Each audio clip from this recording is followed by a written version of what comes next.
आगे आने वाली वीडियो हमारे दूसरे चैनल फैक्ट बाजार की है, तो जाइए उसे भी सब्सक्राइब कीजिए ना, लिंक डिस्क्रिप्शन में दिया है। और आज हम आपको कुछ ऐसा दिखाने जा रहे हैं जिसे देखने के बाद आप खुद ही कहेंगे कि ये इतने दिनों से हमारे साथ धोखा हो रहा था। जी हाँ, आप खुद ही कहेंगे कहां आप घंटों घंटों टीवी में चिपके रहते थे इन प्रोग्राम के रोमांच को देखते हुए, और कहां आज हम आपको इन्हीं प्रोग्राम की सच्चाई बताने वाले हैं। इस वीडियो में आज हम आपको दिखाने वाले हैं कि बड़े बड़े प्रोग्राम की शूटिंग के दौरान पर्दे के पीछे क्या क्या होता है और आपको कैसे बेवकूफ बनाया जाता है। आपसे बस एक ही रिक्वेस्ट है कि इस वीडियो को अंत तक जरूर देखिएगा। तो चलिए शुरू करते हैं आज का नया एपिसोड।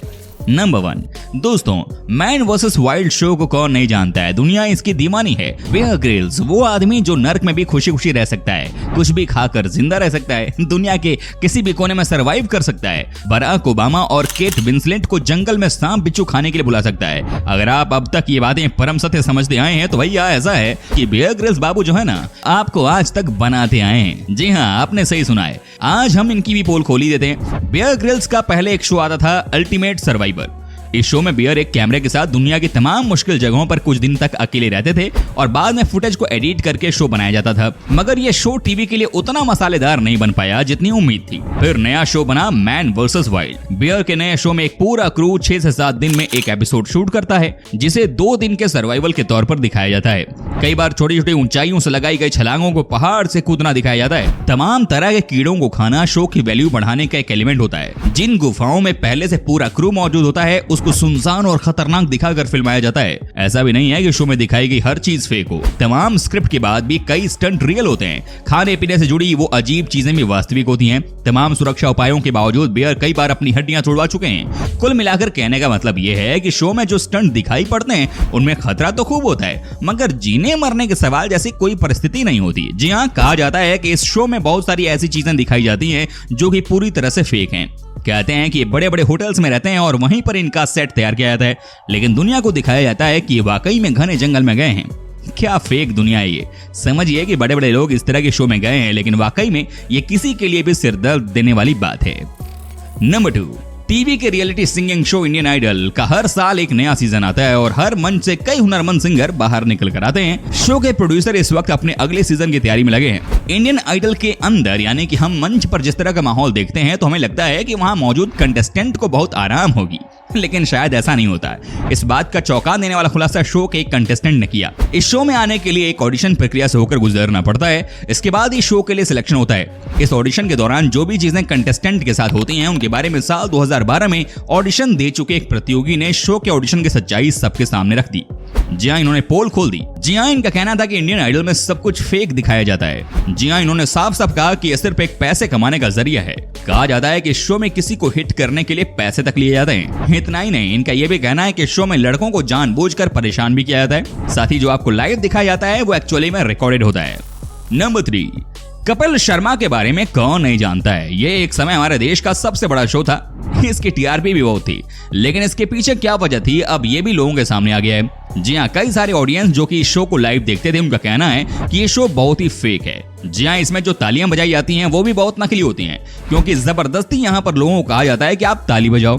जी हाँ, साथ ही ये भी कहा जाता है कि जो ताली नहीं बजाते थे इस शो में उन्हें उसी टाइम पर बाहर कर दिया जाता था। साथ ही कहा जाता है कि इस शो में कई बार रीटेक लिया जाता है। एक शो को शूट करने में कम से कम 5 से 7 घंटे का समय लगता है और उसके बाद ही यहाँ पर लोगों को फ्री किया जाता है। आपको जितनी हंसी शो को देखने में आती है, रियलिटी में ये शूटिंग के दौरान उतनी ही बोरिंग होती है। बाकी जो वीडियो एडिटर होते हैं वहीं इस शो को रोचक बनाते हैं। क्या ही कहा जाए। साथ ही ये भी कहा जाता है कि कपिल शर्मा का नेचर ही बहुत खराब है। जी हाँ, ये भी लोगों पर बात बात पर गुस्सा करते हैं। ये ठीक से किसी से बात ही नहीं करते। कई स्टार ने भी इस बात को माना है। कपिल शर्मा शूटिंग का समय कुछ और बताते थे और आते किसी और समय पर थे। नंबर 4, दोस्तों, कहा जाता है कि नच बलिए जो कि प्रोग्राम आता था टीवी पर, उसके पीछे की कहानी बहुत अलग होती थी। जी हाँ, दिखाया जाता था कि यहाँ पर कितनी कठिन प्रतियोगिता है, लेकिन रियलिटी में कुछ और ही होता था। यहाँ पर भी खूब सारे रीटेक लिए जाते थे। यहाँ पर बार बार शूटिंग को रोका जाता था और उसके बाद परफॉर्मेंस दी जाती थी। बाद में वीडियो एडिटर इसे इस तरीके से एडिट करते हैं कि मानो ये जो प्रतियोगी हैं वो एक ही टेक में डांस कर रहे हों, लेकिन सच्चाई होती कुछ और ही है। कितना पब्लिक को पागल बनाया जाता है इनके द्वारा, आप समझ सकते हैं, है कि नहीं। कई बार तो इस बात को लेकर भी सवाल उठाए गए हैं कि जो वोटिंग होती है वो भी फेक ही होती है। जी हाँ, कहते हैं कि ये वोटिंग आम जनता करती है, लेकिन इसका रियल रिकॉर्ड किसी के पास नहीं होता है। तभी तो कहा जाता है कि बहुत सारे रियलिटी शो फेक होते हैं। नंबर 5, बिग बॉस में रची झूठी प्रेम कहानियां। साथ रहते साथ सोते थे कंटेस्टेंट्स। बिग बॉस भारत के सबसे बड़े रियलिटी शोज में से एक है। भले ही यह शो अपनी पॉजिटिविटी से ज्यादा विवादों के चलते चर्चा में रहा हो, लेकिन कलाकारों को प्रसिद्धि दिलाने और चैनल को टीआरपी दिलाने में इसका कोई सानी नहीं है। ये विदेशी रियलिटी शो बिग ब्रदर का भारतीय संस्करण है, जिसने खूब सफलता हासिल की है। वैसे जब एक घर के अंदर एक दूसरे से पूरी तरह परिचित 12-13 लोग रहते हैं तो विवाद होना तो तय है, लेकिन रोचक बात है कि इन्हीं विवादों के बीच कई बार लोगों के रिश्ते जुड़ भी जाते हैं, और वो भी झूठे। जी हाँ, हम बात कर रहे हैं बिग बॉस के घर के अंदर होने वाली लव स्टोरीज के बारे में, जिनका कोई और छोर नहीं था। बिग बॉस का शायद ही कोई ऐसा सीजन रहा हो जिसमें कंटेस्टेंट सेलिब्रिटीज के बीच रोमांस ना हुआ हो। अब पिछले ही सीजन को देख लीजिए, जहां पहले सप्ताह के बीतने के साथ ही कुशल और गौहर खान के बीच रोमांस शुरू हुआ। शो के 8वें दिन रात में जब घर के लाइट्स ऑफ हो चुकी थी और जब सब सो गए थे, तब भी ये दोनों काफी देर तक नजदीकियों के साथ बातें करते रहे थे। लेकिन रोचक बात यह है कि इन सेलेब्स के बीच में हमेशा झूठा प्यार होता है। जब तक ये घर के अंदर होते हैं तब तक इनके बीच खूब प्यार होता है, लेकिन घर से बाहर निकलते ही सबके रास्ते अलग हो जाते हैं। फिर चाहे अश्मित पटेल और वीना मलिक का रोमांस हो या फिर राहुल महाजन का 2 लड़कियों के साथ हुआ फ्लर्ट। इसके अलावा बिग बॉस के घर में तो शादी भी हुई है, लेकिन बाद में उसी शादी का क्या हुआ ये सभी जानते हैं। नंबर 6, बिग बॉस पर लगा है बड़ा आरोप। Controversial reality show big boss 12 हमेशा विवादों में घिरा रहने वाला ये शो है। शो को लेकर बिग बॉस में पार्टिसिपेट कर चुके कई कंटेस्टेंट पहले भी चौंकाने वाले खुलासे कर चुके हैं। कई कंटेस्टेंट तो ये भी कह चुके हैं कि इसमें जो दिखाया जाता है वो असल में होता ही नहीं है। ये शो पूरी तरह स्क्रिप्टेड होता है। इन्हीं में से एक डियांड्रा सोरेस ने भी अब कुछ ऐसे आरोप लगाए थे। बिग बॉस 10 में पार्टिसिपेट कर चुकी डियांड्रा ने कहा, लोगों को अपना पैसा और वक्त बर्बाद नहीं करना चाहिए। उन्हें मालूम होना चाहिए कि यहाँ सब कुछ पहले से डिसाइडेड होता है। लोग अपना कीमती वक्त निकाल कर इस शो के लिए वोट करते हैं, लेकिन उसका कोई फायदा नहीं है। बता दें कि डियांड्रा जब बिग बॉस के घर में थी तो गौतम गुलाटी के साथ नजदीकियों को लेकर काफी चर्चा में थी। हालांकि गौतम गुलाटी ने इस तरह की खबरों से इनकार किया था। शो का ज्यादातर हिस्सा एडिटेड होता है। Shweta Tiwari. Big boss season 4 की विनर श्वेता तिवारी ने एक इंटरव्यू के दौरान कहा था, मैं कई बार बिग बॉस नहीं देखती। ईमानदारी से कहूं तो ये शो काफी एंटरटेनिंग है और लोग अक्सर इसके बारे में बात करते हैं कि अब क्या हुआ, लेकिन जब मैं ये शो देखती हूं तो इस पर भरोसा नहीं कर पाती, क्योंकि इसका ज्यादातर हिस्सा एडिटेड होता है। श्वेता की बातों से भी ऐसा लगता है कि शो में दर्शकों तक पहुंचने वाला कंटेंट रियल नहीं होता। हिना खान ने भी कहा था, स्क्रिप्टेड लेकिन वेल एडिटेड। बिग बॉस 11 की रनर अप रही हिना खान ने भी शो से बाहर आने के बाद कहा था, शो स्क्रिप्टेड होता है लेकिन हम इसे वेल एडिटेड कहें तो ज्यादा बेहतर होगा। शो पूरी तरह से स्क्रिप्टेड नहीं होता, लेकिन ये काफी बेहतर तरीके से एडिट जरूर होता है। इसे हम ब्रिलियंटली एडिटेड शो भी कह सकते हैं। नंबर 7, सारेगामापा लिटिल चैम्प्स के बारे में बहुत कुछ कहा गया है। जी हाँ, कहते हैं कि बच्चों के नाम पर इस शो में सिर्फ इमोशन को बेचा जाता है। इस शो में भी बच्चों के साथ कई बार धोखा हो चुका है। कहा जाता है कि जो भी चैंपियन बन जाएगा उसे बॉलीवुड में गाना गाने का मौका मिलेगा, लेकिन वाकई में क्या किसी को मौका मिलता है? जी हाँ, क्या आपने कभी सुना है कि किसी छोटे बच्चे को किसी बॉलीवुड की फिल्म में काम मिला हो, किसी ने गाना गाया हो? आरोप लगते रहे हैं कि ये तमाम बच्चे वाले शो बच्चों को बार बार सपने दिखाने के लिए बने रहते हैं। जी हाँ, कहा जाता है कि यहाँ पर छोटे छोटे बच्चों से गाना गवाया जाता है।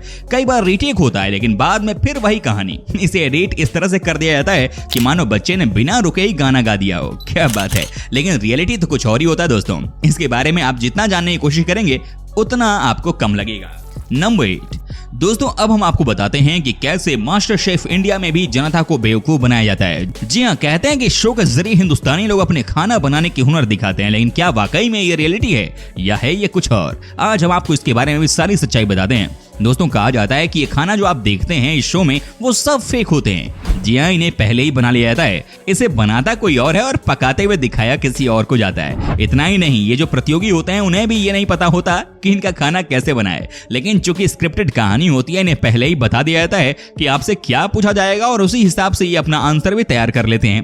क्या बात है, कहने का मतलब यह है कि हम जैसे लोग बस टीवी सेट से नजर नहीं हटाते हैं कि कहीं कुछ मिस ना हो जाए, लेकिन हमें यही नहीं पता होता कि वाकई में ये सारी चीजें बहुत ही स्मार्टली टीवी पर दिखाया जाता है। आप सोचिए कैसे कैसे लोगों को बेवकूफ बनाने का काम जोरों शोरों से चल रहा है। जी हाँ, आप सोचिए कैसे यहाँ पर लोगों के इमोशन के साथ खिलाया जाता है। हालांकि टीवी के लोगों से आप उम्मीद भी यही कर सकते हैं। जी हाँ, ये जो दिखते हैं और जो होते हैं उसमें जमीन आसमान का फर्क होता है। क्या ही कहा जाए इस तरह के शो के बारे में। दोस्तों, उम्मीद करता हूँ कि आपको हमारा ये एपिसोड पसंद आया होगा। साथ ही दोस्तों, अगर आपको इस वीडियो पर कोई राय देनी है तो आप हमें कमेंट कर सकते हैं। हमें आपके कमेंट का रहता है इंतजार। और हाँ, अगर आप हमारे चैनल पर नए हैं तो प्लीज चैनल को सब्सक्राइब जरूर कर दीजिएगा, क्योंकि हम आपके लिए रोज इस तरह के वीडियो बनाते रहते हैं।